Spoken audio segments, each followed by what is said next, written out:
Hello and welcome back to Little More Learning. Today we are going to discuss about linear transformations.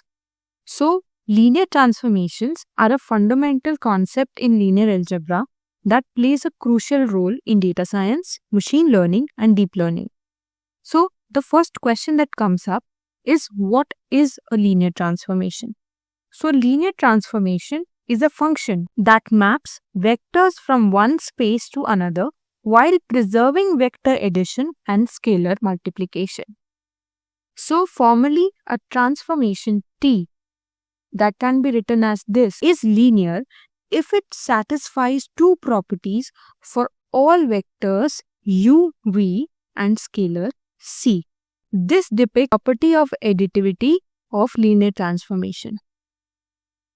These properties ensure that linear transformations do not distort the structure of the vector space. Now, coming on to the examples of linear transformation, the first example is scaling. So, what scaling does, it changes the size of the vector. In rotation, the vectors are rotated around the origin. Reflection deals with flipping the vectors across the axis. Shearing is slanting an object in a particular direction. Projection is used in mapping vectors onto a lower dimensional space. These operations can also be represented as matrix multiplications. Now, next is representing linear transformation with matrices. So, any linear transformation in Rn can be represented using a matrix A such that Tx is equals to Ax, where A is an m cross n transformation matrix, X is an n cross 1 input vector, and Tx is our transformed vector in Rm. Now, let's take an example of scaling a transformation. If we want to scale all the vectors by a factor 2, the transformation matrix A will look like this. It is a diagonal matrix, and applying this to the vector x, that is x1 and x2, we will get our transformation matrix Ax by multiplying each of them. This means that every point in space is scaled by the factor of 2. Now, let's look at some common linear transformation matrices. Suppose we scale a transformation by S. So, the matrix will something look like this. There is a rotation of theta. So, the matrix is something like this. Now, if we have reflection across the x-axis, so the matrix representation of it will be this. And we have reflection across y-axis, so the matrix represents. You can notice that these two are just opposite of each other. Next comes up is shearing in x direction. So the matrix will be this. Next is shearing in y direction. So the matrix for y direction will be this. Now, last two are projection onto x and y axis. For x axis, our matrix will be something like this, and for y axis, our matrix will be this.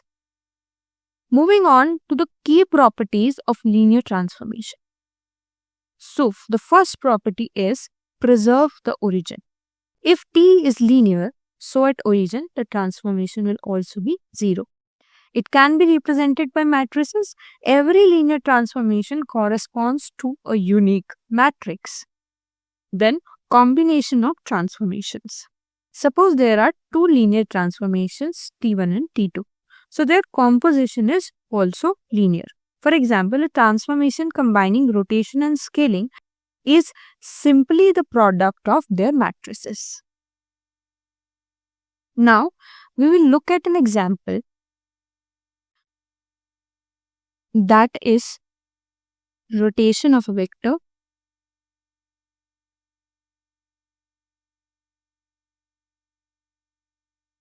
let's say we have a vector x that is equals to 1, 0, and we need to rotate it by 90 degree counterclockwise. So the first step will be our rotation matrix. As we just learned earlier, that when we rotate a matrix by theta, so the matrix changes to the particular cos and sine combinations we underspin the matrix. So here theta is 90 degree. So our rotation matrix A will be equal to cos 90 degree minus sine 90 degree, then sine 90 degree, and again cos 90 degree. So the values of this will be 0, minus 1, 1 and 0. So this is our rotation matrix. Step 2, apply the transformation. What we will do? A, x. We have the value of A, that is 0, minus 1, 1 and 0. And for x, we have 1 and 0. On multiplying these, what we will get? 0 into 1 plus minus 1 into 0. Then 1 into 1 plus 0 into 0. The output will be 0 and 1. Step 3 is to interpret the results. We have the original vector x that was 1, 0. We have rotated it to an angle theta that is equal 90 degree, and the output is 0 and 1. So confirming the correct transformation. So last point of discussion is, why are linear transformations important? So linear transformations are crucial in machine learning, deep learning and data science. So they have their applications in feature engineering. PCA uses linear transformations to reduce dimensionality. Then we have in neural networks. Every layer in a neural network applies linear transformations. Then we have image processing as its application. Scaling, rotation and shearing are used in computer vision and they use as linear transformation. Lastly, in NLP, if we talk about word embeddings, they use linear transformations. So linear transformations are powerful mathematical operations that perform the foundation of machine learning and AI. By understanding these transformations, we gain insights into how models manipulate data, making complex tasks like dimensionality reduction, deep learning, and computer graphics possible. So that's all for today's video. And if you liked it, then please give it a like, share, and subscribe to the channel. See you in the next one. Till then, happy learning.